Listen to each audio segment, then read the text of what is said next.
Morning, everyone.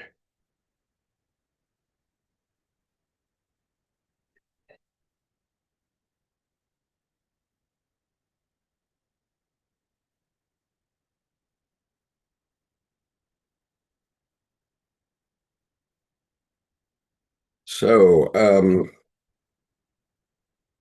I see that when I typed in the name, I made a couple of mistakes on the title, so I'll have to change that a little bit because it's J-O, not J-P, Joerg, Rasche. So, this is the third week we've been talking about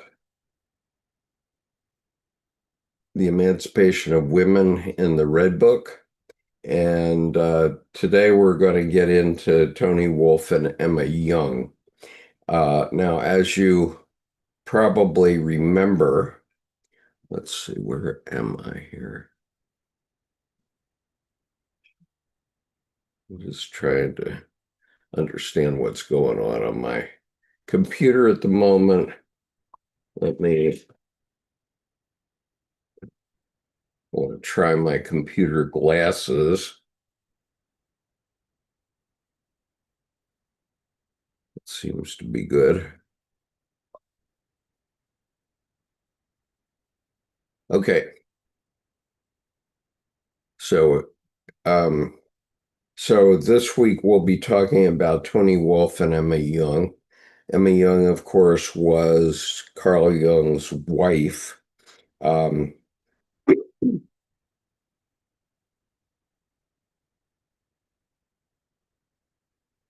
Emma's mother and father had a relationship with Carl Jung before Jung was married because um, somehow Mrs. Rockenbach, I think their name was Raschenbach, um, was actually Carl Jung's nanny, and so she used to push him in the pram long, long ago. And then he became a doctor and a psychiatrist, and her husband um, was the founder of IWC Watch Company, which is still a very famous Swiss watch company. And she became, let's see, okay, she became, or he became, um, the richest man in Switzerland, I believe, at one point in the 19th century. And unfortunately, as happened with many businessmen in the 19th century and before, I suppose, he contracted syphilis before the penicillin, which was the cure to syphilis, was found. Penicillin wasn't found until the early 20th century. And so Mr. Rockenbach, um, or Russianbach, I think, um, contracted syphilis and he was getting more and more sick.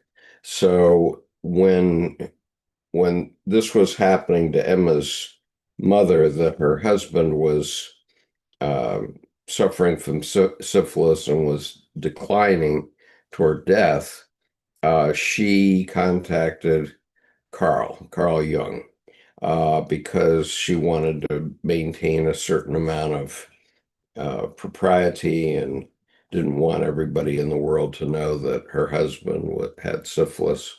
And so, anyway, Carl Jung used to go to their house very frequently. And at the one of the first times that he came, Emma was 14 years old. And he saw her coming down the stairs and he says, "That's going to be my wife," to himself, of course. And so that was in the late 19th century. I think they were married in 2000 or 1903, when Carl was a young man and Emma finally achieved her age of majority. And so, good morning, Liberath. Nice to see you today. Um, and so today I'm going to read about Tony Wolff and Emma Jung. There were several menage a trois involving Carl Jung. He came along uh, before psychotherapists had a standard of ethics and so on. And the result was that he ended up having a relationship first with Sabine Spielrein. Um, and Many people think that Sabine Spielrein um, was his lover. And in the movie A Dangerous Method, the last time they see one another, Sabina is pregnant. And, and that sort of suggests that this was Carl Jung's child, but he never saw her again after this meeting. And he had taken up with Tony Wolff. And Sabina went up to Russia and became a one of the founders of child psychology. But unfortunately, she was murdered by the Nazis in 1941, along with her two daughters, and they were taken into the temple in this city where she was living, and the Nazis came in and murdered them all. And so obviously these were very difficult times for all beings. We have our own difficult times today. But anyway, whether that was Carl Jung's daughter or not, I don't know. Um, it may have been the daughter of Sabina's husband, who she married some years later. Okay, so today I'm working with Jung's Red Book for Our Time, Searching for Soul Under Postmodern Conditions, um, edited by Murray Stein and Thomas Arst. Um, this is an essay entitled uh, On Salome and the Emancipation of Woman in the Red Book. And so we've done this 2 weeks before, so this is the third session, and this will be the final one. And we're talking first about Tony Wolff. So there's a subtitle in the essay. Whoops. As you can see, saying Tony Wolff right there. All right, so here's what we know about Tony Wolff. In 1910, Tony Wolff, suffering from depression after the death. Oh, hi, Mela. Nice to see you. Uh, Good morning. Good morning. You are uh, where? Mela, where are you now? Okay. I am in Montenegro. Montenegro. Thank you Yes, for coming to us from Montenegro. and Uh, I have beautiful paintings behind me from aren't my they uncle, great? the painter. From whom? My uncle, the painter. Oh, cool. Yes. Uh-huh. And you're staying at your uncle's house, are you? Yes, for the time being, I'm staying here. Okay, very interesting. Thank you. Um, those look like paintings after my own heart, actually. Yeah, he does very good work. Right. Beautiful. And what does the one with the saying on it say? Okay, so what this is, he has so many. This one is from a Braille concert, Uh-huh. A and I Braille guess, concert. yeah, and I guess this is like the ancient language Uh-huh. of our ancestors. Wow. Okay. Well, you don't have to translate it then. If it's the I'm not, language of your ancestors. yeah, Okay. no idea. Very good. Mm. That one is very interesting. That reminds me of Tim Holmes's work, plus it reminds me a bit of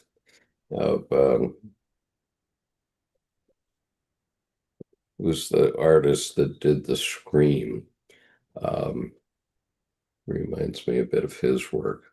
Okay. In 1910, Toni Wolff, suffering from depression after the death of her father, became a patient of Jung. Barbara Hanna reports that Jung immediately recognized the intelligence of the 23-year-old woman, and as part of the treatment for her depression, gave her some work to do researching material for his book, Symbols of Transformation. This had an ameliorating effect on her depression, and in September 1911, she attended the Weimar Conference together with Emma Jung, where she also met Lou Andreas Salome. The close working relationship with Jung went on for 40 years. Hannah writes that Jung discussed his active imaginations with Toni. This would mean also that, quote, we are not with the Turks, unquote. Sonu Shamdasani, referring the unpublished protocols of Agnella Jaffe's interviews with Jung for Memory Streams Reflections, writes, Toni Wolff had become drawn into the process on which he was involved and was experiencing a similar stream of images. Jung found that he could discuss his experiences with her, but she was disoriented and in the same mess. Uh, as I read it, this means that Toni Wolff was also fighting with an erotic transference, as with Sabina Spielrein. There is no evidence that Jung and Toni Wolff had a sexual relationship, but one can suppose that the active imagination about Salome somehow reflects the problem that Jung was facing with Toni Wolff and his struggle for a solution. Barbara Hanna, a friend of Toni Wolff, wrote, quote, Toni Wolff was perhaps, of all the anima types I have ever known, the most fitted to carry the projections of this figure. She was not beautiful in the strictly classical sense, but she could look far more than beautiful, more like a goddess than a mortal woman. She had an extraordinary genius for accompanying men, and some women too, in a different way, whose destiny it was to enter the unconscious. Indeed, she learned of this gift through her relation to Jung, but she afterward showed the same gift when she became an analyst. In fact, it was her most valuable quality as an analyst. Unquote. In her work, Structural Forms of the Feminine Psyche, Toni Wolff describes four basic types of femininity: mother, hetera, medial woman, and Amazon. Quote, similar to the four basic psychological types, all the four structural forms are inherent in every woman, unquote. From her descriptions of the types, one may safely assume that Toni Wolff identified herself with the hetera, with the medial woman disposition, forming a strong part of the picture. The Hetara or companion is instinctively related to the personal psychology of the male, and also that her children, if she is married, and also that of her children if she is married. The individual interest, inclination, and possibly also the problems of the male are within her conscious field of vision and are stimulated and promoted by her. Wolf speaks about the femme inspiratrice, quote unquote, and calypso. Quote, the function of the hetera is to awaken the individual psychic life in the male and to lead him through and beyond his male responsibilities toward the formation of a total personality. The hetera affects the shadow side of the male and the subjective side of the anima, a problem which is not without its danger. Consequently, she ought to be, and at best is indeed, conscious of the laws of relationship. Her instinctive interest is directed towards the individual contents of a relationship in herself, as well as in the man, unquote. She continues as though speaking about her own situation with Jung. Quote, for the man, a relationship in all its potentialities and nuances is usually less conscious and less important, for it distracts him from his tasks. For the Hetara, it is decisive. Everything else, social security, position, etc., is unimportant. In this lies both the significance and the danger of the Hetara. If she overlooks the persona side of the man or of her children, or adapts herself too blindly to it, she is bound to idolize the personal element, to incite it excessively, and may bring the man to a point where he himself loses his clear vision of outer reality.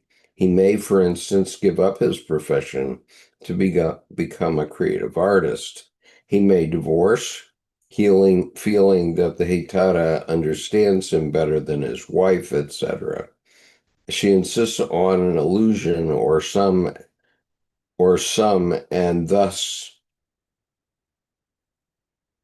she insists upon an illusion or some, and that thus becomes a temptress. She is a Circe instead of Calypso, unquote. Many of these features of the Hetara, listed by Tony Wolff in this passage, we know from Jung's analysis of Salome's blindness to his struggle against being a creative artist instead of a psychologist. Then Tony speaks also about sexuality. Quote,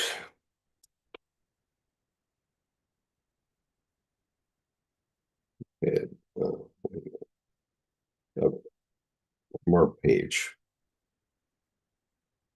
Quote, there is great confusion nowadays as a result of the widespread abolition of the sexual taboo.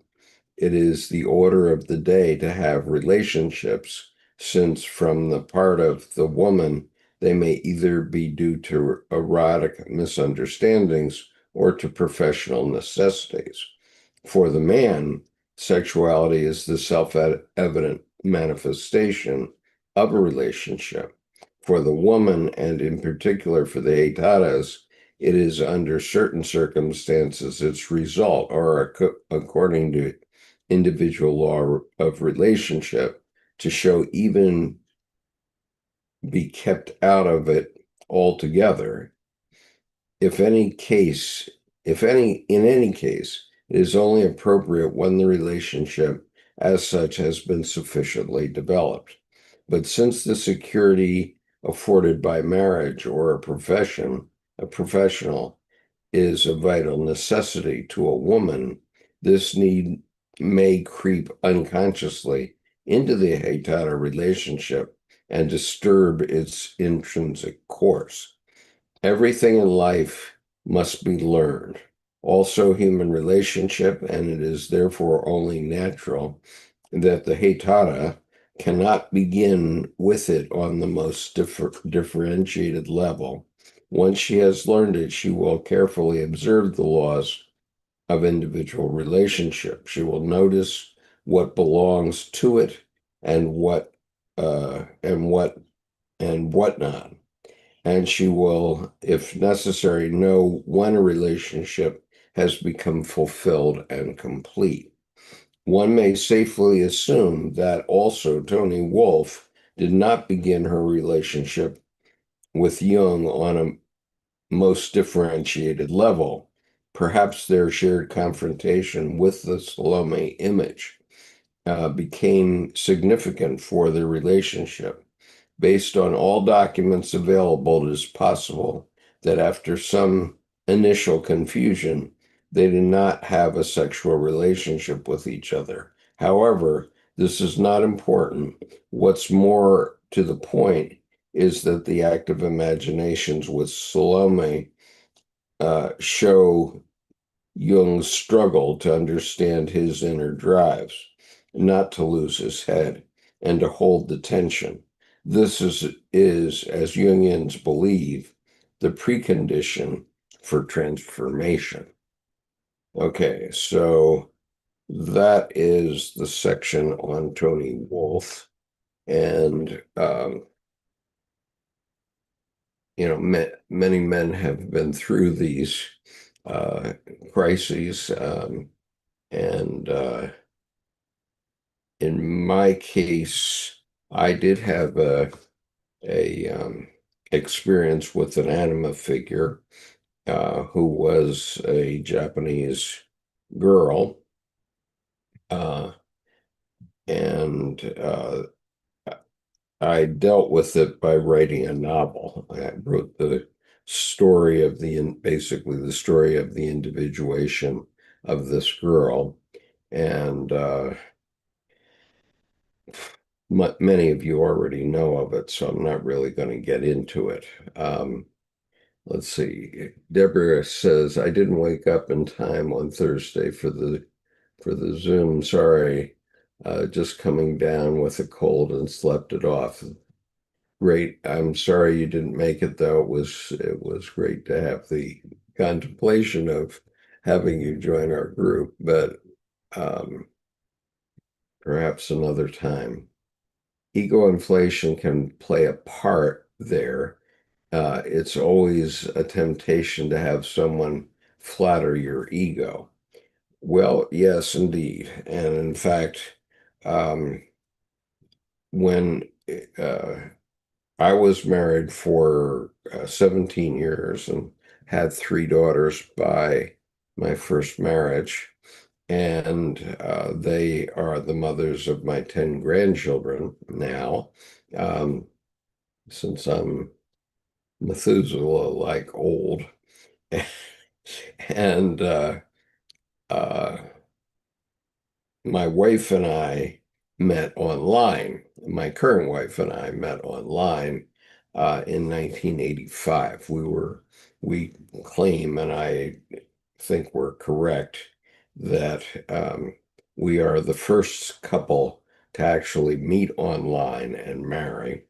And the reason I say that is because it was 10 years before the commercial internet got started. It got started in late 1994, the World Wide Web. But before that, we were using email networks, and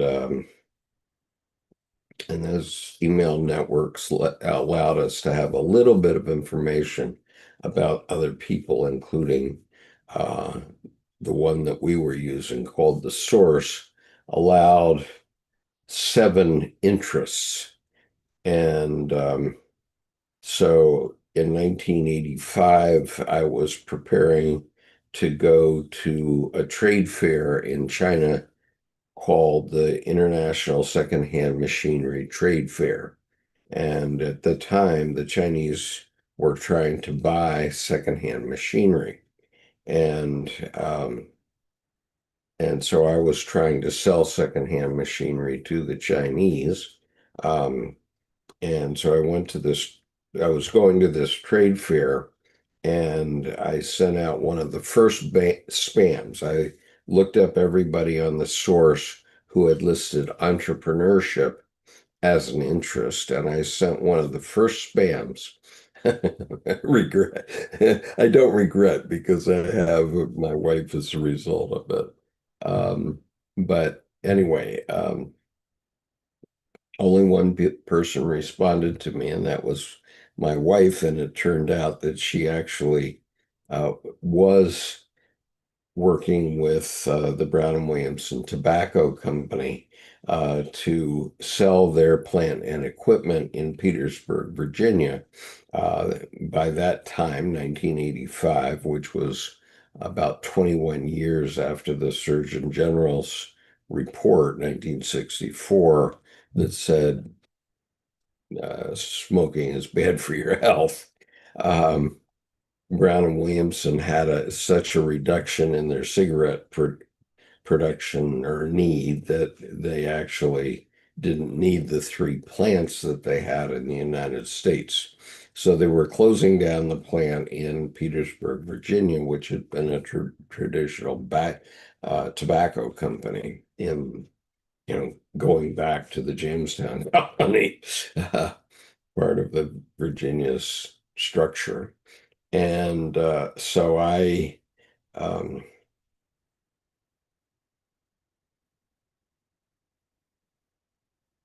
I got this one response from my current wife on August the 22nd, 1985. And um, 2 days later, I called her up because I was interested in representing this factory, which was uh, quite a large factory. I believe they made something like 650 million cigarettes a day. Each machine made 3 million cigarettes a day, if you can believe that. It was a lot.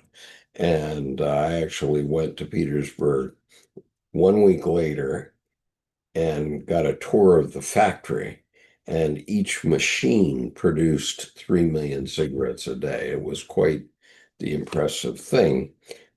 But because Petersburg is near Washington, and I almost had to fly to Washington and rent a car in order to get to Petersburg, I went and met my current wife, uh, and uh, it was quite an interesting environment because she sat me down in her office at 4 in the afternoon, but she had kept me waiting until 4. And when I saw her the first time, she was wearing a bright red fire engine red dress, silk, and she had very long hair. And I was decapitated. I mean, from the moment I saw her. But then she hands me her resume, and it turned out that she had gone to East West Center at the University of Hawaii for her master's degree, which is something I wanted to do when I was trying to uh, find a graduate school. And I joke now that um, Deb got the girls' version of Introduction to Asia, and I got the boys' version because I ended up in the Marines and ended up going to Vietnam. So later on, Deb went to and actually stayed in the Hanoi Hilton, and not the prison, but an actual Hilton hotel in Hanoi in her business career. Um, as she was working for Microsoft at the time. But I never got north of the DMZ. So, but anyway, Debbie and I carried on a conversation for 4 months. And the unique thing about that conversation was that when you're communicating by email and not having visual uh, reference to the person,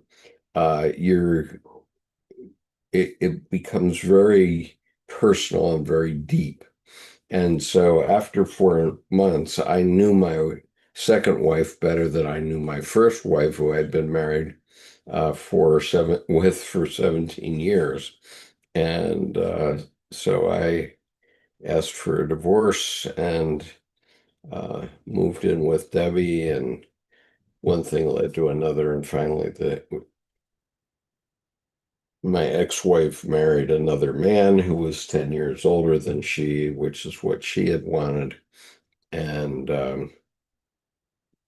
and I married Debbie. And we actually, 2 days ago, day before yesterday, we passed the 40th anniversary of us physically meeting, which was the day of the red dress on August 29th, 1985. And in any case, the red dress certainly got my attention. As Deborah says, it's an arresting color. Uh, and let's see. Okay, Deborah, let me see if I can post the link now for this will be a link for anybody who wants to join our advanced reading group. We are currently finishing the Seven Sermons to the Dead in the Red Book. And in a couple of weeks now, not too long, because we're very near the end of the Red Book, um, we will we are going to read Women Who Run with the Wolves by Clarissa Pinkola Estes. That was decided in our meeting the other day. And so I might not have mentioned that to Deborah last time. Let me see if I can find what is it I'm looking for.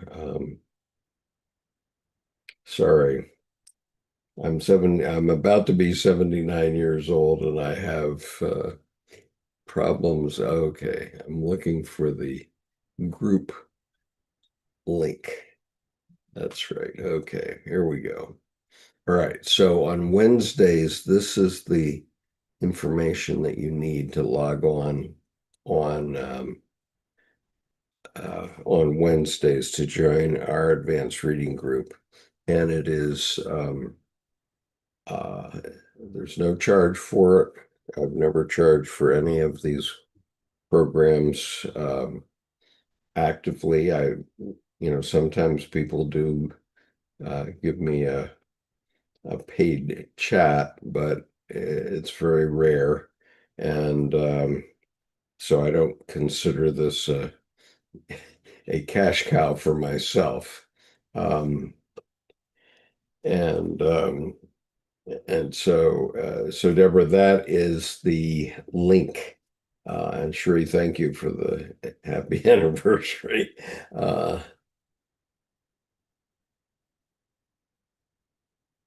so um, so as I was saying, courtship directly, person to person, um, all by email is, there's no distractions. It's only between you, your psyche, and the psyche of the other person. And we communicated like that for 4 months. And on January the 2nd, 1986, I left my ex-wife and moved in with Debbie, and we've been together ever since. So we will have been together for 40 years, the 2nd of January, this coming 2nd of January. Um,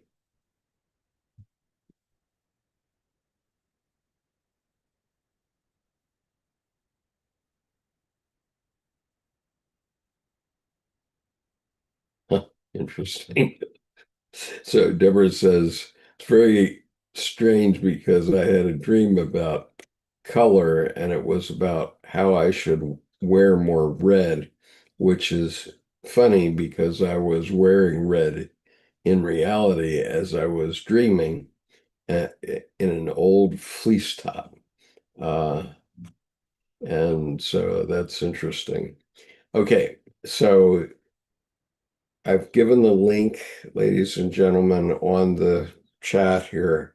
And if you wish to join our advanced reading group, we meet at 5 p.m. U.S. Eastern Time on Wednesdays. And for Deborah, who is in Australia, it's actually Thursday morning at 7 a.m. That's the time because Australia is 14 hours ahead of the US. Um, and I think that is right still. We do have a fallback here in a minute.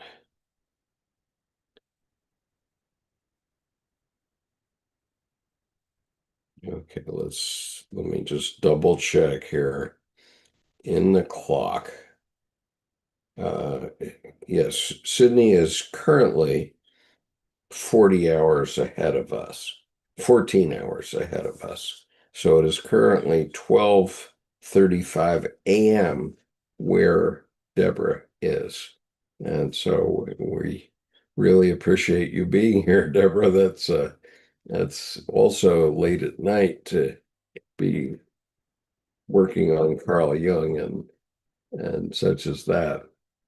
Um, and Okay, it's cold in Australia. I understand, and because of the winter, and I don't think you get winters like we get winters. But anyway, um, uh, we hope you join us, and maybe we can warm you up a bit and help you wake up on Thursday mornings. Um, okay, so anyway, Tony Wolfe. Um, became very, very close to Carl Jung. And after World War II, he purchased a fire engine fire engine red Mercedes-Benz. And the fire engine red Mercedes-Benz was seen every Wednesday afternoon at Tony Wolfe's house in her driveway. And I make go, well, maybe I do. Anyway, they were together every Wednesday afternoon, and everybody in town knew it. And for much of the 40 years that ensued, uh, Tony Wolfe and Emmy Jung and Carl Jung arrived together at the Psychology Club of Zurich. Now, the thing that I want to do is also share with you the images of the Weimar Conference. And I think I have it here. We were looking at it the other day.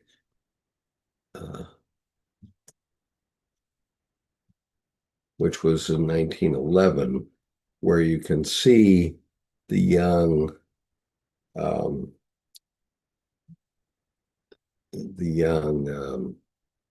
Tony Wolfe. And this was shortly after they had met. And so I'm going to share my screen with you, because this is an important picture. Okay, so I'm sharing the screen with you, and in this picture, at the center is Emma Jung right there, and Carl Jung is right behind her. The woman to her right is Dr. Hinkle, who wrote who translated symbols of transformation of the libido into English and published it as Psychology of the Unconscious. And to her right is Lou Salome um, Lou Salome, who was quite a woman. And as you see, she's wearing this huge fur boa. I don't remember who this lady is, but this lady um, to her right is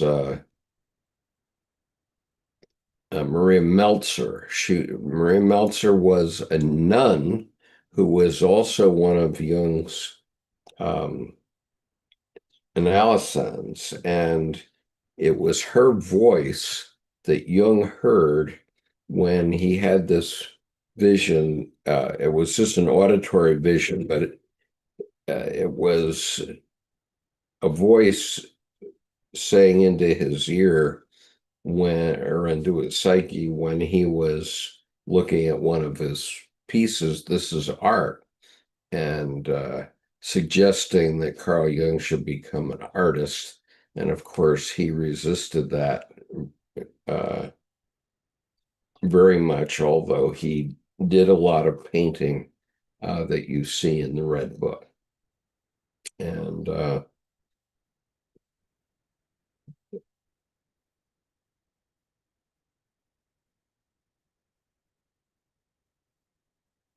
so Cherie says that she'd been watching all the 61 documentaries of the renowned journalist John Pilger. I have seen many, but I have never seen the one with Martha Gellhorn. Interesting. Till 2 days ago. So I didn't realize that Australia has Alps. My goodness. Anyway, so what you see is Carl Jung standing behind Emma. To his right is Sigmund Freud. But the funny thing is that they had gotten a box for Sigmund Freud to stand on because Carl Jung was over 6 feet tall and Freud was something like 5'7" or something like that. And so Carl Jung would have towered over Sigmund Freud. But there are many of the other luminaries of the day who were part of Jung's inner circle. But to the left now, the purpose of showing this is to show Toni Wolff. And here she is, 2 seats to the left of Emma Jung. And you can see that she was quite an intense young woman. And I think she's like 21 in this picture. So she's quite the lady, the young woman at the time. But mostly men at this conference, as you can see. And so anyhow,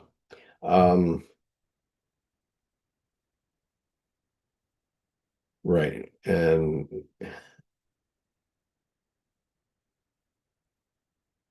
yep.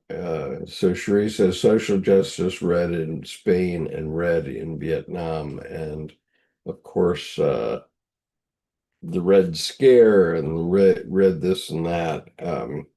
Red suggests communism at one level, and red represents the Republican Party in the U.S.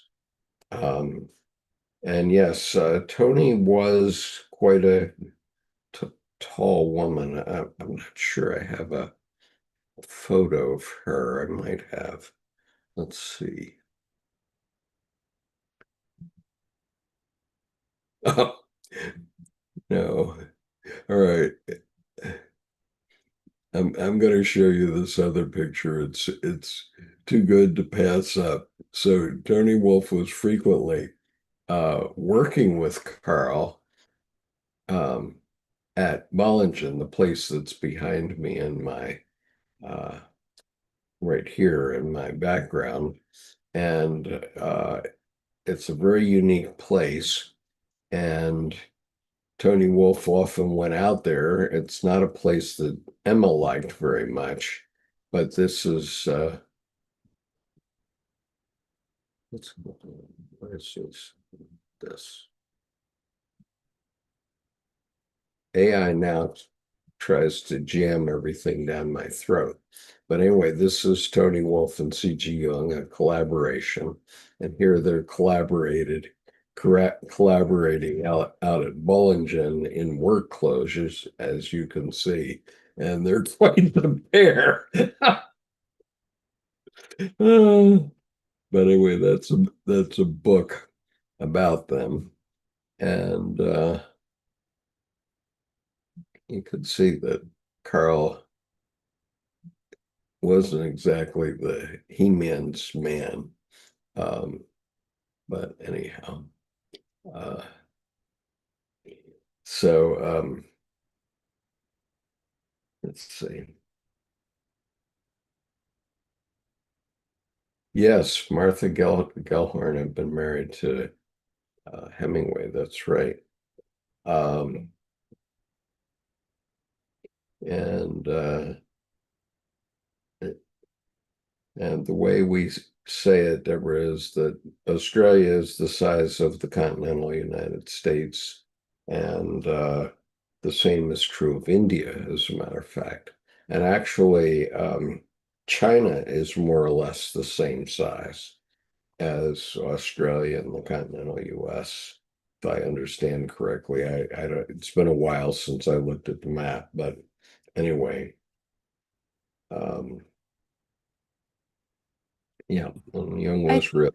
Go ahead. I think it's really great that Jung was very open to having um, the perspectives of not only women but also people who were his patients. Um, he really did lead the way for what we know today as peer support. Yeah. He's inspired that, and he's basically the original father or the grandfather of peer support, Hmm. um, because he, in a way, revolutionized mental health recovery. Yeah, and I think the Psychology Club of Zurich could be seen as a peer support group in many ways. Okay, just as the Gestalt. just as the Austrian group was around Freud, the group in in Zurich was around Jung. And here's a peer support group too. We often talk about issues, and if we connect with one another and like what we hear, then we tend to be attracted together. And here we see Deborah, who's nearly on 1 o'clock in the morning, her time, and she's participating and has often participated here. Uh, and Deborah says, wow, we get weather direct from Antarctica at times and or the desert at other times. More power to you. Um, and Sheree says, Erin Hati Roy interviewed yesterday, amazing woman and writer. Yes, indeed. And and Jung was also like an anthropologist and archaeologist, so he was essentially a lateral thinker. And or you could say he was a Renaissance man. I mean, he wasn't. I would say he was not a man's man. Okay, he was not. Uh, he was not beefcake type guy, but he did get along very well with women, and in a way, I'm very much like him. I have the same personality type that he had, I believe, and this is, by the way, the same personality type as Albert Einstein. We're all introverted, intuitive thinking and perceiving. We're not very judging. Um, and Interesting, yeah. And Shuri from India is interesting about her life growing with her mother and how she dealt with her mother as a child. Yeah. And and let's see. Deborah says, my grandfather was an archaeologist and classical scholar and expert on Egyptology. He was a big influence on me. I'll bet, yeah. And um, I've actually been to Giza and gotten the picture taken of me standing next to the or next to the Great Pyramids, but um, they're obviously quite a bit larger than I am. It's just a perspective of the camera that is a trick shot that everybody gets for some reason. But my one camel ride in life was riding out to the to Giza on a camel. Um, and so anyway, okay. Will we be moving forward with Tony Wolff and C.G. Jung, a collaboration? I wasn't planning on it, but in theory, we could. This group, the Sunday morning group, is a more generic group. I mean, arguably, we could do it in the advanced reading group, but but this group is more oriented toward generic Jungian psychology. Um, it's, and it's more intended to give people a sort of general idea of Jungian psychology. And um, what do I think Jungian psychology is? Well, I think it's summed up by Dr. Lawrence Jaffe, who was the son of Agnella Jaffe, who wrote Memory Streams Reflections, or who collaborated with Jung on putting it together. And she was Jung's secretary. And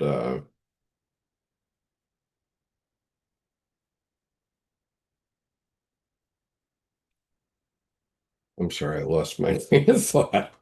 I have a lot of things going through my head these days. I'm teaching school full time at age 79 in our most complicated school, or one of our most complicated schools in my county. We don't have emotional disabilities, but we have many, many behavioral disabilities. And so we have to, so my life is very complex, I can tell you. Um, And hi, Kathy. Nice to see you today. Okay, so we're going to go on with Emma Young now, though, because that's sort of the uh, end of this essay, and I want to get to the end of it. Uh, my watch is very helpfully telling me I should stand up because I'm supposed to stand every hour.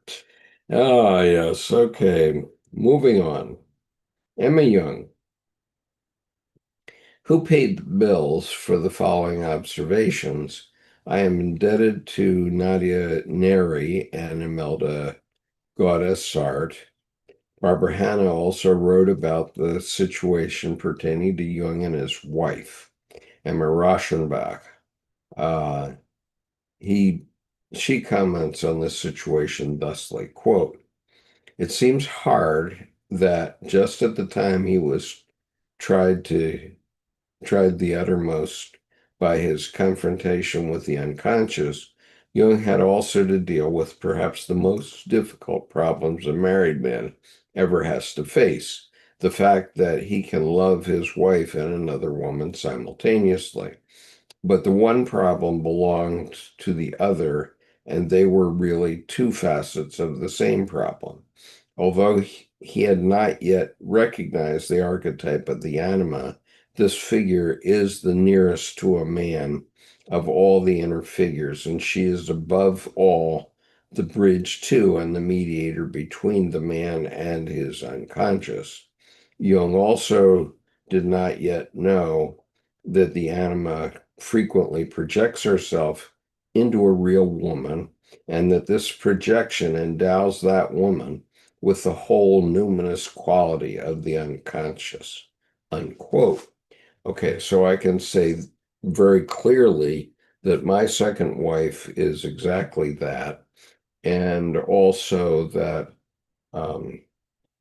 the Japanese female figure in my novel is also my anima figure. Okay, and so that book turned out, which I didn't really know that's what I was doing, but I was really writing the biography of my unconscious anima from age 15 to age 75. That's what that novel is about. Um,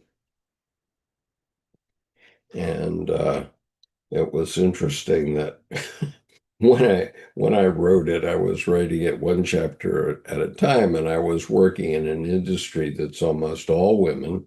In hospitals, I was working with directors of medical records, and I I guess it wasn't a mistake, but I ended up. My wife is a very wise woman, and she said to me, "I'm not going to read your novel until you've had 10 other women read it." And I go, "Oh my God." So I had to find 10 other women to read my novel before I could get my wife to read it.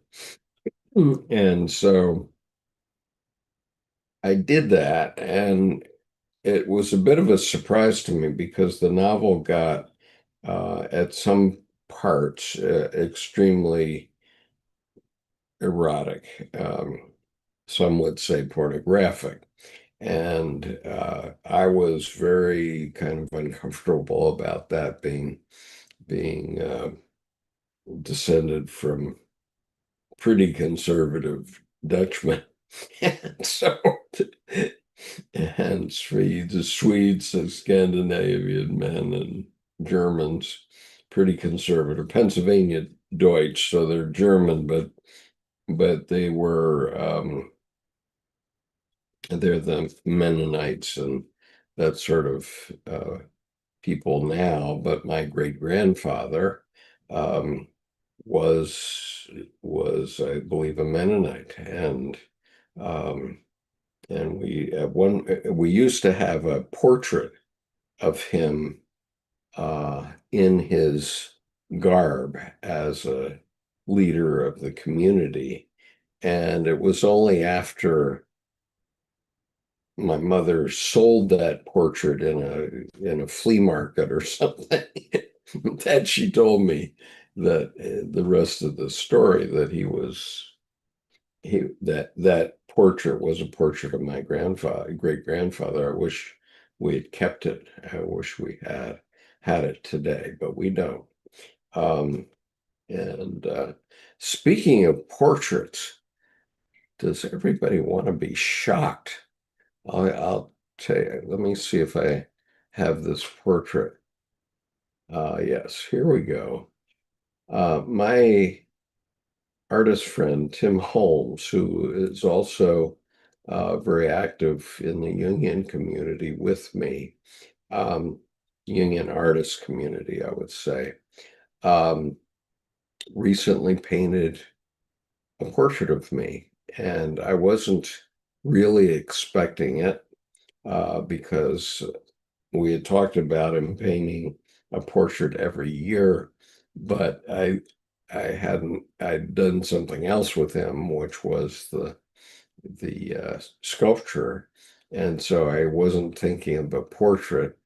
And so I opened this box that came from Tim um, the other day, and let me say, when I opened the box and saw this portrait, I was I was really shocked at first, um, but it's really grown on me in the last few days, and I actually took it into our art teacher. So this is the portrait he did, and he calls this skip in our uncertain times. And do you have any comment about this, Samela? Oh, you saw it. Probably saw it on Wednesday, I guess. Um, Yes, I love the brush strokes, how they're just a very, very good depiction of you. yeah, it turned out, and let's see. I think I think you can hear this. I hope this is on my. Um, I took it in and showed my art teacher, or yeah, the art teacher from my class, and or from my school. And this is what she said, if we can hear it. Let's see if we can hear it.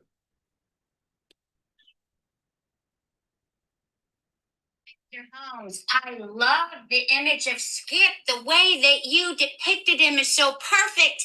And the best part is that finger that I see. That's him. In private. Oh yeah. Okay, thank you. Okay. So she refers to him as Mr. Holmes. Anyway, um,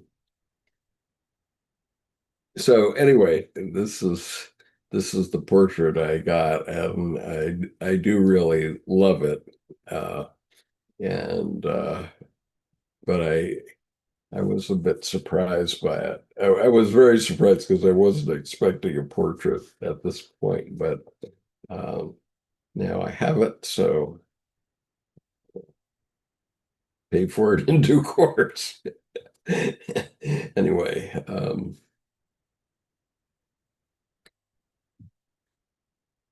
all right. And so, yeah, Deborah says she's a real character, the art teacher. Yes, she is. Um, and we work in this very difficult school where you basically have to be suspended twice in order to get into the school, and then we have 125 schools in our school district, and so all the sixth grade and above behavior problems get sent to us. If they can't deal with them in their own school, they end up sending them to us, and we deal with them for a period of time, and hopefully we send them back after they've adjusted. And so we see all kinds of issues.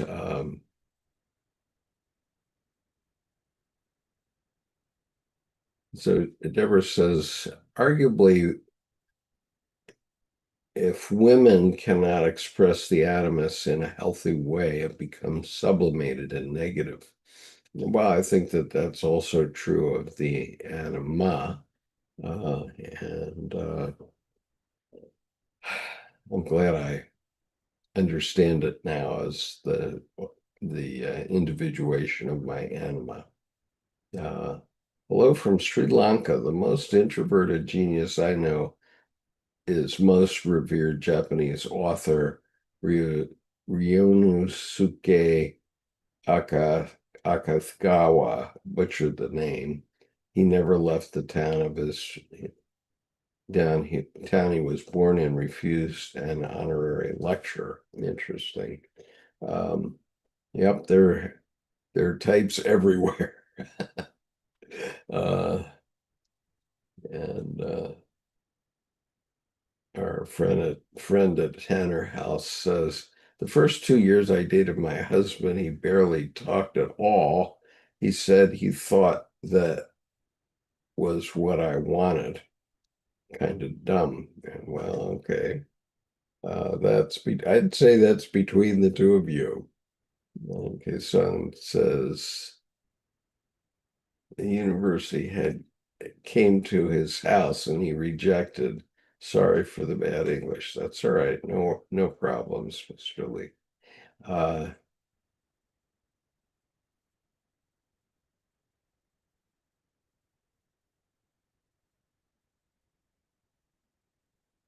yes, well, Artist in Life says such a good painting.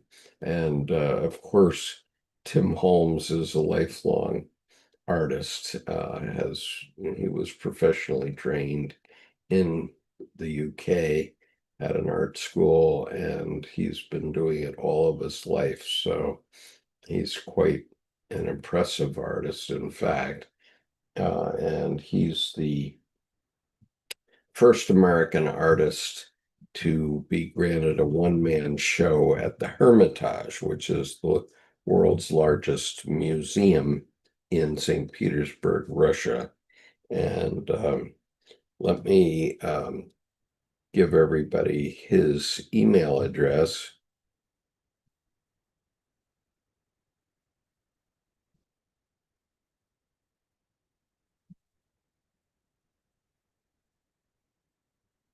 I think that'll get you to him. And yep, it works. Okay, the link works. So anyway, if you go to that email address, you will find him um, and find all of his work. And he has a very um, prestigious um, group of collectors. So I feel honored that I have the opportunity to work with him very often. Um,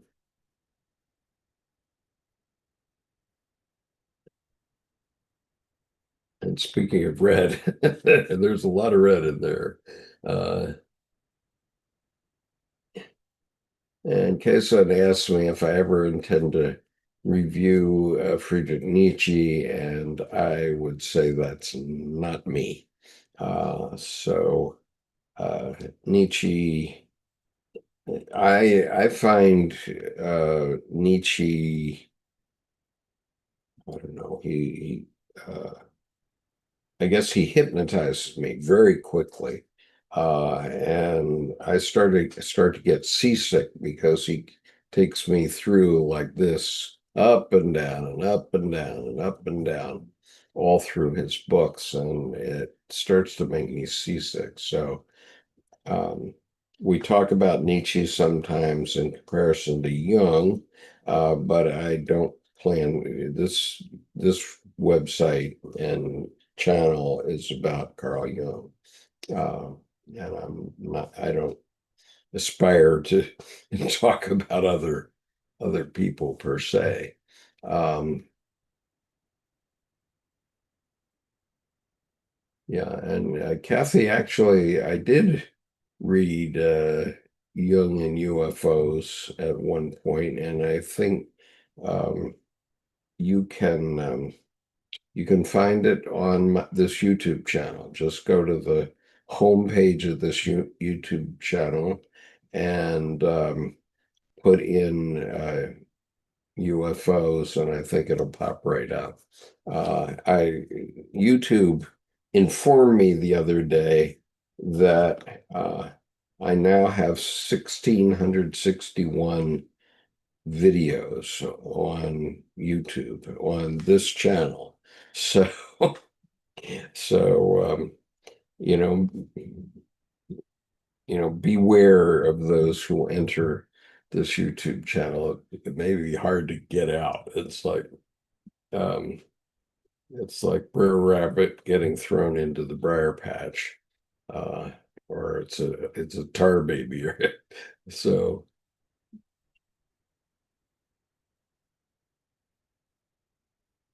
So anyway, let's see. Okay,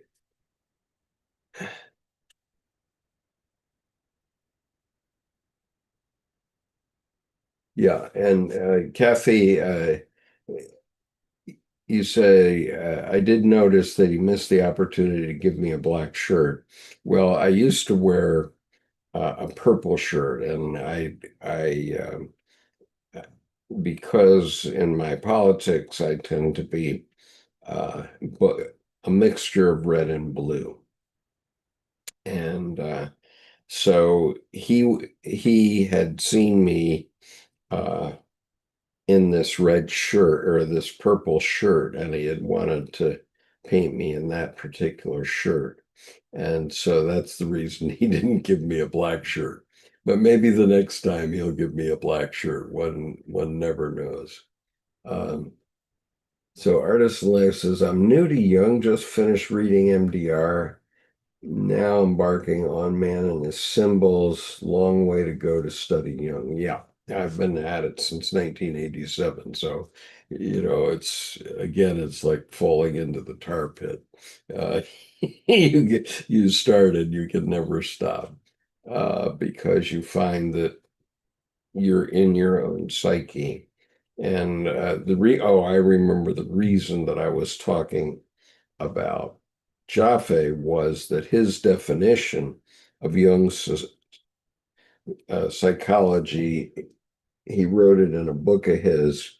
The purpose of Jung's whole psychology is to make accessible to us that healing power which resides in our unconscious.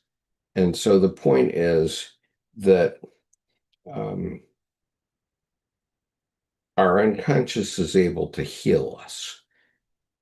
We get that from our DNA, it seems. And if we are able to listen to it, we can be healed psychologically. And so Jung's whole psychology is about that. And so everything that he's done is intended to bring you back to that. And so once I realized that that is actually the purpose of all religion. All religion it offers a healing power, and the reason people follow it, or the reason people come here regularly on Sundays to hear me speak for a couple of hours about Jung, is that somehow I'm opening a portal into your own unconscious. And, this is why I call my paintings Skip's mirrors, because when you look at, let me see if I can find a good one example. Okay. So here's one that's I gave to um, my daughter for her 50th birthday. And wait a minute, I gotta get back to my Zoom. All right, I gave this painting to my daughter on her 50th birthday, and it's called The Tree of Life. And it's it's basically my style of painting, which is it comes directly from my unconscious. I do it every morning for an hour if I can, 15 minutes to half an hour minimum every morning, so that I connect with my unconscious in the morning before I go to work. And this morning, for example, I spent an hour and a half working on it. This painting took me approximately 30 hours, I would say, 30 actual hours to paint. It is abstract, but it's actually a mirror to your unconscious. So I call it Skip. It's an example of Skip's mirrors, because you cannot possibly know my unconscious was saying to me during the 30 hours that I painted this. There's no way that you can know what I was thinking about and connecting to, but you will connect to it from your unconscious. So when you look at this you are seeing your own unconscious, and it's a little bit like Snow White, mirror, mirror on the wall, who's the fairest of them all? Well, of course, your ego wants to say that you're the fairest of them all, but your unconscious is going to be very, very brutally frank and tell you who actually is. And so, I never have had it be me if I ask that question. But so if you look at these, many faces, for example, appear in these paintings. And I cannot possibly predict which faces you will see. This one has, I would say, about 300 individual faces in it. And I don't know which ones you will see, but the ones you see are the ones that your unconscious is telling you to look at, not mine. And that's why I call them skips mirrors. Um, and so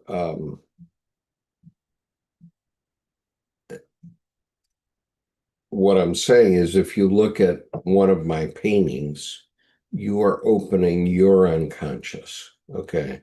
Because, and you can't not understand that until you've actually had the experience. But in my case, if you look at the video on this YouTube channel called Finding the Living God, you will see uh, some actual examples of how these things have happened to me through synchronicity. But in my case, in 1995, I'd never really liked abstract art up until that point.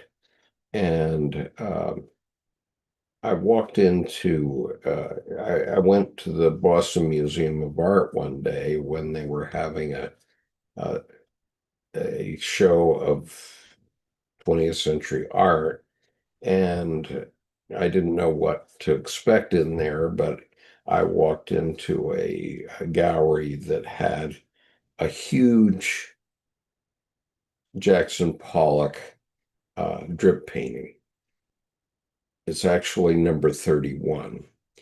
And I walked into it and I looked at it and I suddenly started to weep very uncontrollably. And I was weeping for about 10 minutes. I couldn't get control of myself. Finally, I had to sit down on a bench and I was sobbing.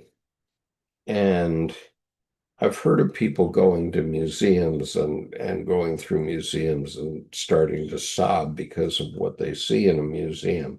But that's the first time it really happened to me. And I didn't understand it for about 20 years. And finally, in 2015, um, I was doing one of these sessions, and one of my colleagues said, olive drab. And this painting, this Pollock, had mainly blacks and browns and greens in it. And my colleague just said olive drab. And when he said that, boom, I started to weep again. And I realized that I had not properly mourned the loss of my roommate from the basic school in the Marine Corps. We had gone through the basic school in 1968 together, and 5 months later, he was dead. He was killed in Vietnam, and on April the 11th, 1969, or 69, he was killed in Vietnam, and um, he was like an older brother to me, because I think he was 4 years older than me, and he was a man of the world from my perspective at the time, and he really helped me get through the basic school and be prepared to be a Marine officer.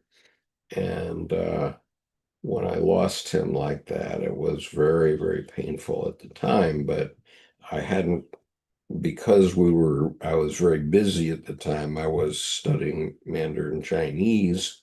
The Marines had sent me to Chinese language school. And so I was studying Mandarin, and I didn't really think about mourning him, but I realized at that point, and this is 20 years after I've seen the Pollock, and nearly 50 years since it was about 50 years after um, Bob Christian, my roommate, was killed, that I realized I had not properly mourned his death, which I then proceeded to do in a variety of ways. Um,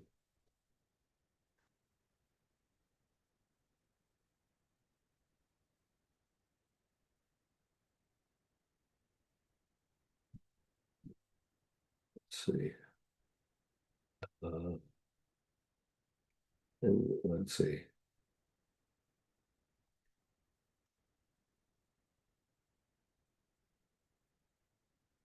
Yeah, I can't go back to all the YouTube, but Deborah says, I think Jung would be interested in the latest theorems around cognition and mathematics. David Donald Hoffman, who says we are living in an illusion, fascinating stuff. Krishna to Arjuna in the Mahabharata, absolutely. In the Bhagavad Gita. The Bhagavad Gita is, I think, chapter 11 or so of the Mahabharata, actually. And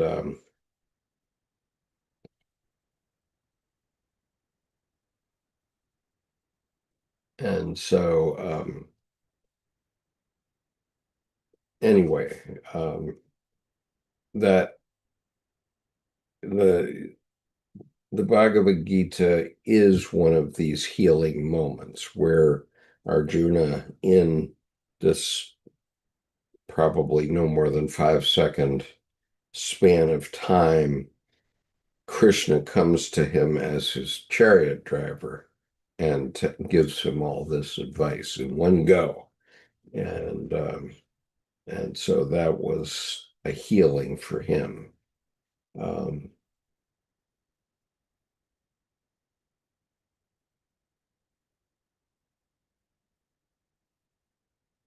and Cherie says Marilyn loved intelligence. One of her husbands was Arthur Murray, Arthur Miller. Yes, true, but Miller was either ill-equipped to handle the situation or he decided to exploit it, probably both. Yeah, I would agree with that 100%. Um,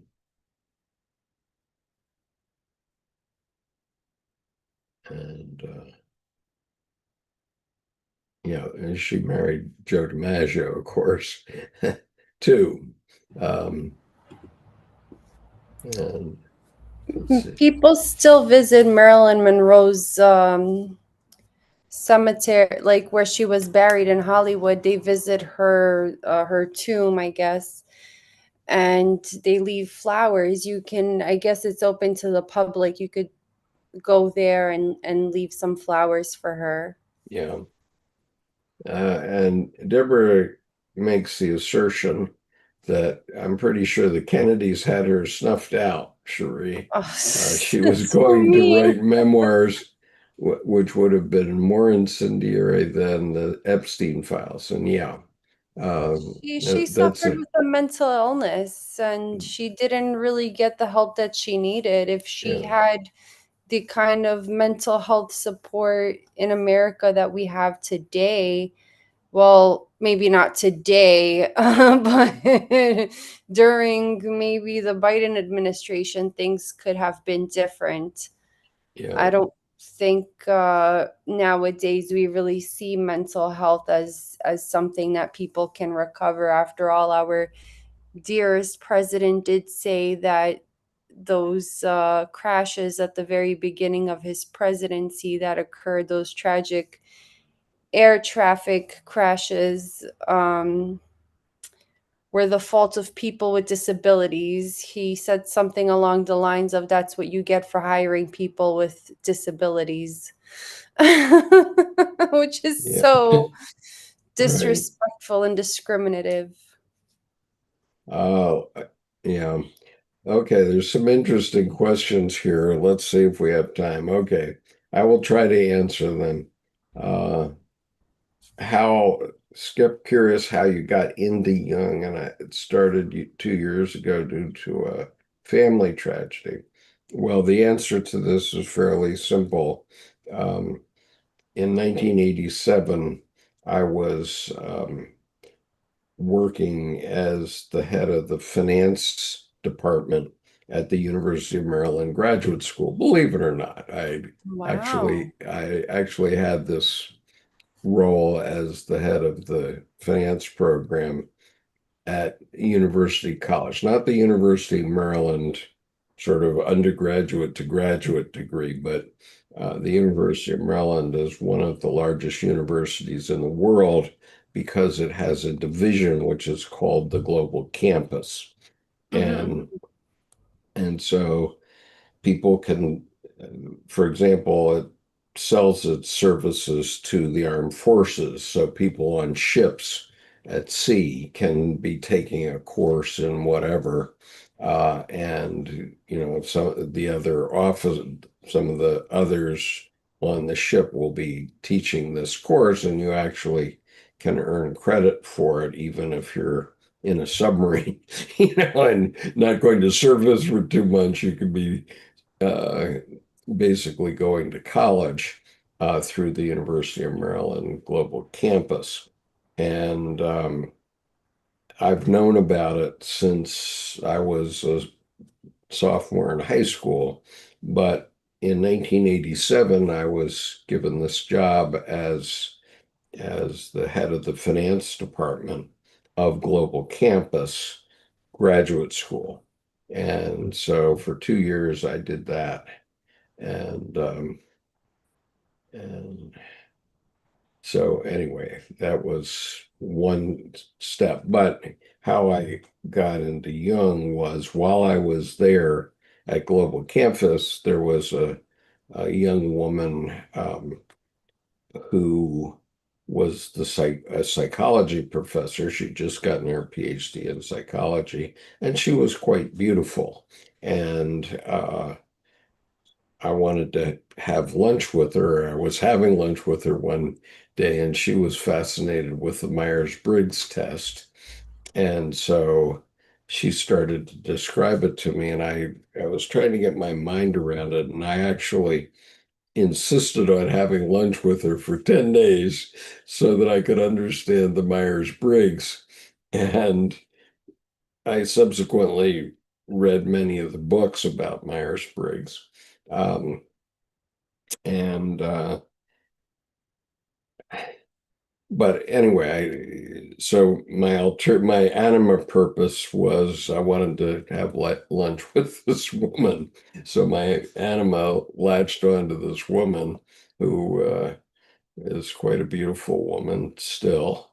Um, and I gave her a couple pieces of advice, which got her into the uh, global campus in Europe, where she met her husband. But um, anyway, she was interested in telling me about Myers-Briggs and told me that it was based on Jung's psychological types, his volume 6 of the collected works. And that is true of all but the judging and perceiving categories, but introvert, extrovert, sensing and intuitive, and thinking and feeling all came from Jung. And so that's how I got started. And then about 3 years later, I was in a bookstore on Capitol Hill in Washington, and I don't know, suddenly I had manliness symbols in my hand. And so I decided to buy it and I took it home and um, I read it to my wife, 2 or 3 pages a night for an entire year. And at the end of the year, we both felt like we had had a year of psychotherapy. And so then I was hooked. And then one thing led to another, but that's how I started, is the answer to the question. Um, I had no idea that's how you became interested in Jung. yeah, it was my anima run amok. Uh-oh, uh-oh. That was 6 years before I actually wrote my novel, but I thought uh, it was Colleen who inspired you. no, no, no, no, no, no. I mean, Colleen was working on Jung about the same time, and Tim was also came to Jung about that same time. But no, I've been involved with Jung since 1987, and I wrote a book about it and so on, but wrote several books about it anyway. Um, so, what advice would I give to a new student of Jung, like artist in life? And my suggestion would be just to keep going. Um, certainly read Memory Screams Reflections, A Man and His Symbols. Um, only the first essay in that is by Jung, but nonetheless, it's all Jungian. And then I actually did a 1 hour video about how to start with Jung. So you might want to put that in the search bar on this YouTube channel, and you will certainly find it. Um, and go to I would recommend looking at the videos for this YouTube channel, which are most popular. They're at the bottom of the homepage. You'll find, I think, the 4 most popular as of now. And, And there are so many videos that you have here. yeah, there's now probably 1665 now, because there were 1661 when they told me. And that was a couple weeks back. And Tanner House says transformation. Obviously, the whole business about alchemy is about transformations.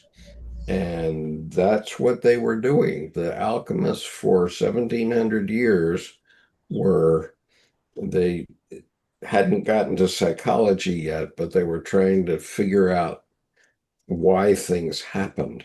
And so it was ultimately, and they were actually teaching alchemy in the universities, which was causing the transformations of people, obviously.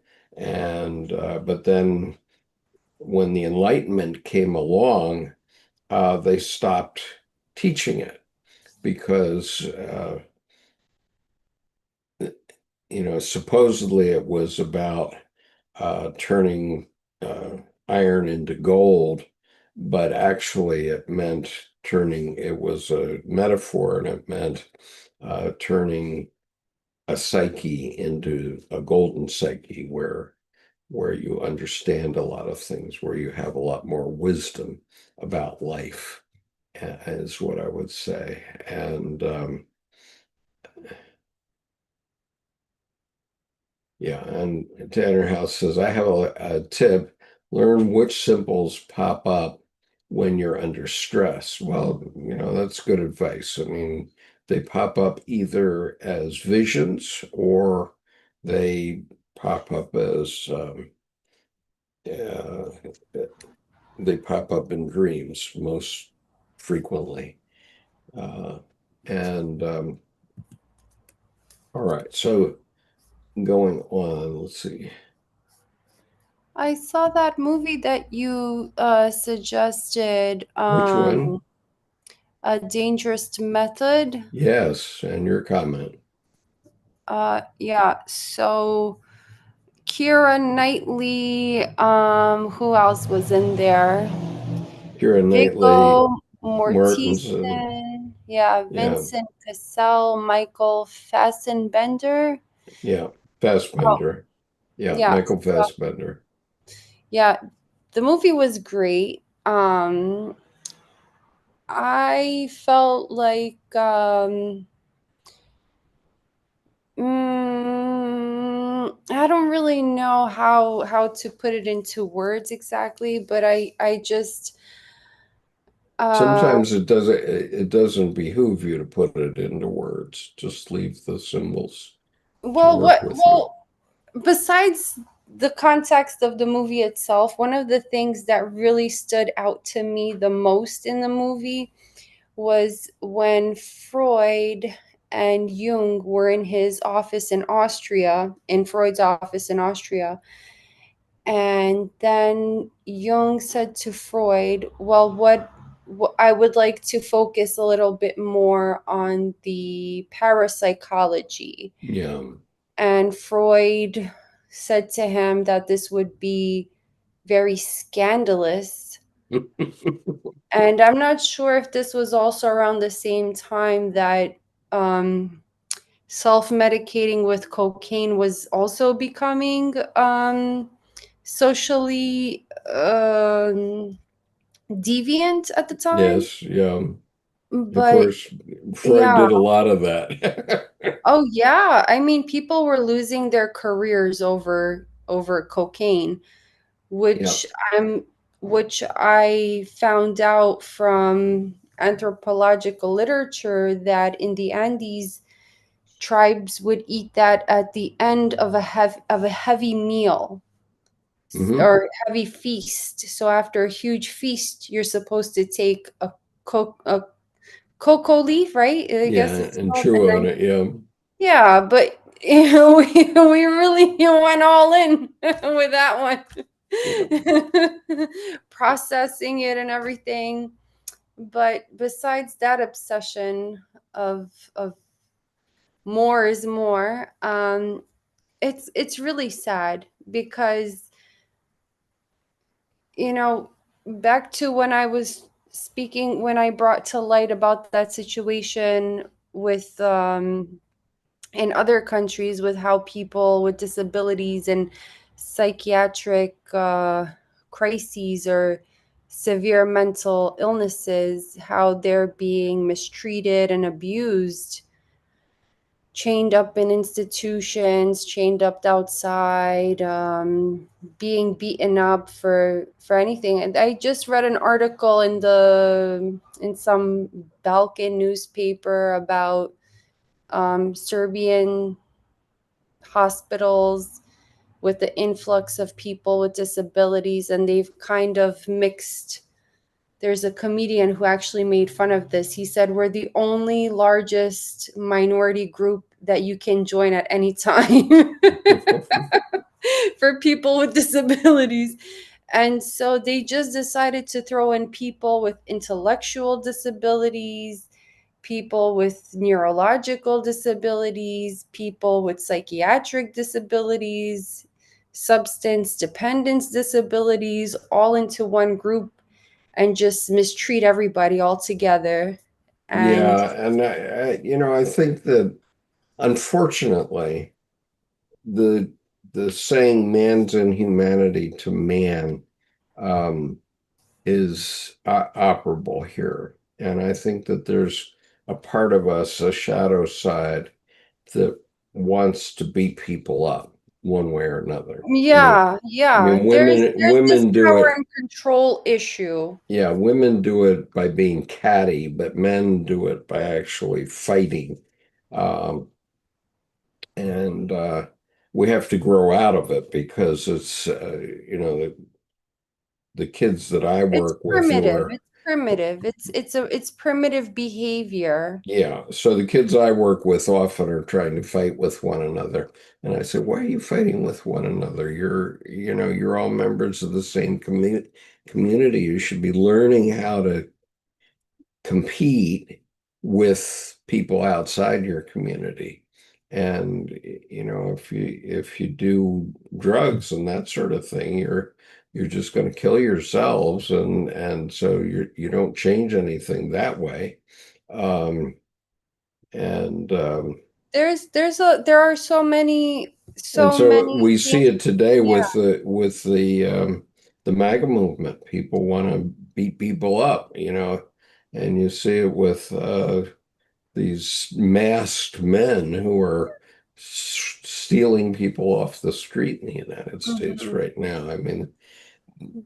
that's all pretty primitive behavior. Behavior, yes, yes. And so, in psychology, because it's a science, it's the things that we know and the things that we don't know because of limitations. And I also think it's also very primitive when people deny access to science for whatever reason. And again, I think it's all about power and control, Oh yeah, and it's not control in a way where it's control to ensure that things are going in this protocol of safety, yeah, but rather in this protocol of authority. And yeah. it's very dystopian. It's reminding me of a lot of banned dystopian novels. A lot of, Well, well, you if know what if I'm you talking.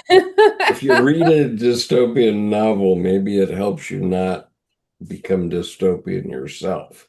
Um, Yeah, the fire department should not be coming out there burning people's literature like they did during the Second World War in China, when everything Western had to be burned, and anything yeah, violins and books and manuscripts, anything Fahrenheit 451, sculptures. right?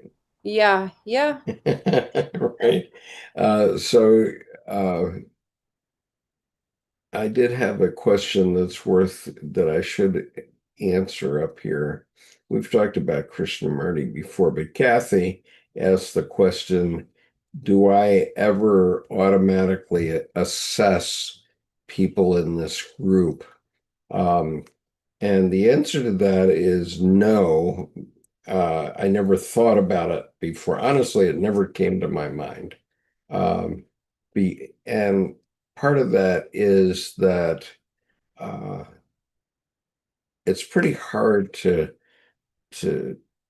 assess a two-dimensional person, and somebody that's on the screen, right? It's pretty hard to do a Myers-Briggs assessment. But what I would say, uh, and this is probably generically true here, is that people, and we do have a regular following on this YouTube channel, and so I can take a guess based on what I know about who would be a regular follower here.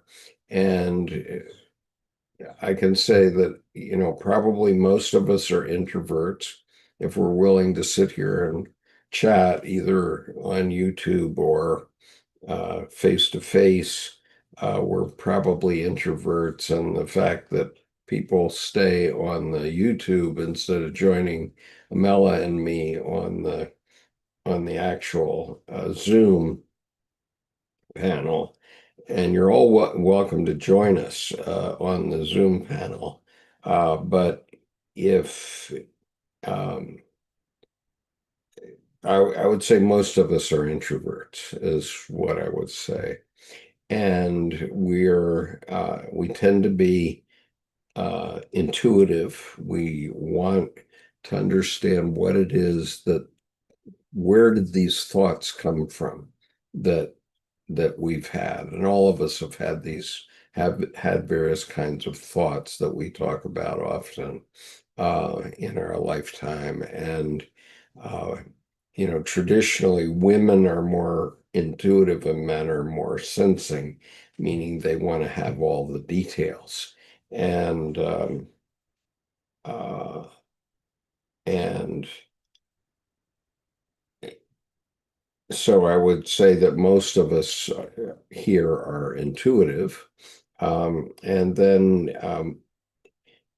we could be either thinking or feeling, and mind you, you're not rigidly in one or the other. So, um, when I'm doing this work, I'm probably more in the feeling category, but when I do other work, I tend to be in the thinking category. And officially, my Myers-Briggs says I'm a thinker, and I'm sure Carl Jung was a thinker because you can't write 20 volumes of essays without being a thinker. You can't just feel your way through it, right? Um, I would say I'm an ambivert. yeah. Okay. So most of us are intuitive, introverted, intuitive thinker or feeler. And I tend to be right in the middle on that one. Um, I know that I've been tested multiple times and ended up very heavily on the intuitive scale, 99th percentile. And so that means 99% of everybody is less intuitive than me. And and so and then on the judging and perceiving level, um, you're probably more of a perceiver, I guess, because if you were a judger, um, you would have heard something that you didn't like in one of the 1665 videos, and you would have left long ago. So people who are here often, and some of our regulars are probably perceivers rather than judgers, because I don't think judging people would tend to stay. So, that's Kathy, that's my cut on it. Um, I don't really consciously think about it as far as any individual is concerned because I think to have a very clear idea of someone, I need to be face to face with them for at least a few minutes. But I certainly do Myers-Briggs analysis of my students. And almost all of my students are introverts, um, who think that they have to fight back. And so we have a few extroverts, but not many. Um, and so I any, think go ahead, I Emil. I am so sad because I really, really, really, really want to read either Man and His Symbols or this Tony Wolfe literature, the structural forms of the feminine psyche. And I think it's so relevant. It goes hand in hand Mhm. with the women who run with the wolves Well, because that it's you of the might. Pythagorean of the four different types. Yeah, you could find that in used books, even in Montenegro, I think, but maybe in a language not other than English. She would have written it in German originally, so you might be able to find it in German or French. I'm Um, the only one in my family who doesn't speak German. okay. Um,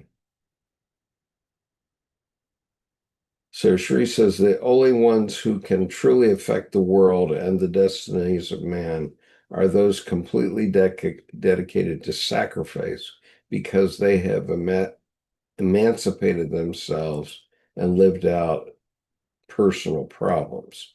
Yep, that's probably true. And I at this point in my career and life, I have to say that, yeah, I've affected the world in many different ways in my lifetime. And I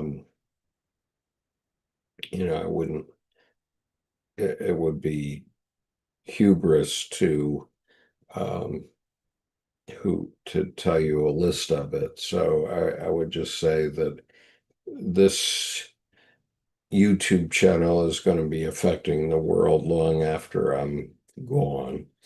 And just as an example, um, yeah. And Kathy says, I'm also intuitive and incredibly psychic. Yeah, sure.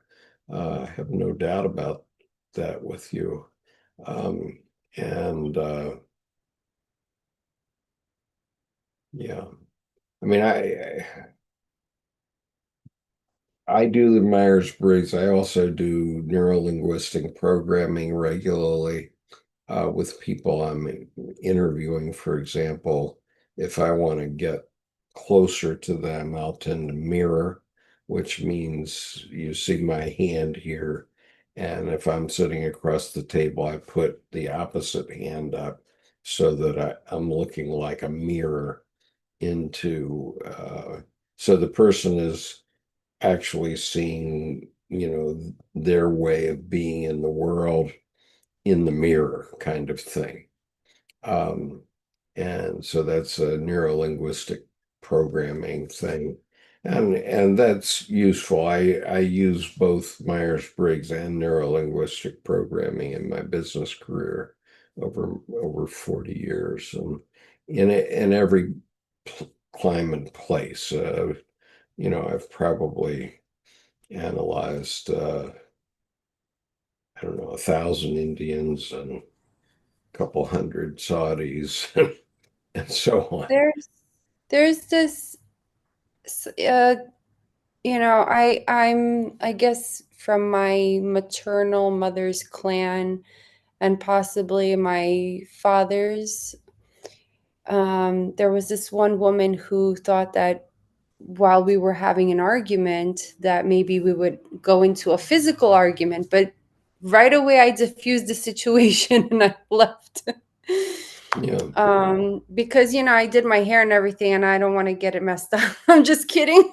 yeah, But I don't think violence is necessary if it's not necessary, if it's not life or death. But sometimes people can read this about someone, like the body language, and they don't have yeah, any and concept of Myers-Briggs. And I right. I guess she thought that maybe I would go full-blown Amazonian woman on her. But yeah, but there's this I feel there's this behavioral psychologist who is from Chicago. His name is Dr. Abraham Lowe. Hmm. Obviously not alive, but passed away many decades ago. But he inspired a movement called Recovery International. Oh, And I swear to God, I think he might have been a friend of someone from this psychoanalytical society, 100%, because his program is 4 steps, and he talks about two different temperaments, angry temper and fearful temper. And it's such a great program. I love it. I completed my leadership training with them. And I guess why I'm sharing it is because maybe it might help someone. It's literally only 4 steps instead of 12 steps. yeah, And it just goes to show how psychoanalysis is so fluid of a type of psychology that you can basically incorporate it into anything: psychiatric recovery, behavior, cognitive behavioral. yeah, And this definitely. is and this is a kind of also a problem for someone like me who would want to be interested in psychoanalysis, but more in like a creative way of like art therapy, counseling, because at the University of Virginia, they used to have this really great program about the conscious it was something, dreams and the consciousness or something like that. They had this whole program there, but because of institutional educational boards, um, respectively, they needed that neuroscience component because otherwise it would just be pseudoscience. And this was exactly what Sigmund Freud's argument was to Jung. Like, you're unrealistic. Who the hell is going to believe you that some supernatural forces, a walk in the garden, or little people from the, like, little fairies, are haunting, and that's so unfair. It's so unfair because sometimes a person is not, I believe that sometimes a person is not having a psychotic episode. It could be a psychotic episode maybe from a substance, or maybe from a paranormal experience, and I can't have that opportunity to learn that or explore that parapsychology because it's no longer available in the country that I love, in my husband country. Mhm. Yeah. Well, these things haven't changed. They don't change fast. Um, it's interesting. My wife is very into artificial intelligence at the moment, and she had a artificial intelligence. We were having a conversation about psyche, and this artificial intelligence was coming and telling her that certain movies were inventing new archetypes, that new archetypes were developing. And so I read this piece that the artificial intelligence had, and I said, no, those are the same archetypes that Jung had all along, father, hero, and so on. So those archetypes are out there. They're in the ether. They never change, and it's us that change to follow that riverbed. But there are no new archetypes per se. The archetype may put on a different suit of clothes or maybe a different nationality or what have you, but they're all pretty much the same. Um, and it's amazing how alike we really are all over the world. Um, and Well, I have to get to dinner. Yep. Peace. I'm Thank you. gonna I'm gonna wrap this up too. I thought I was gonna get through this essay today, but I'm not. And because we still have Emma Young to talk about, and and her experience is very important. So I'm going to talk about Emma Young next week. And I apologize for that, but I need to move on today, and so next week we'll talk about Emma Young. And so I'm going to sign off and wish you all well for the day.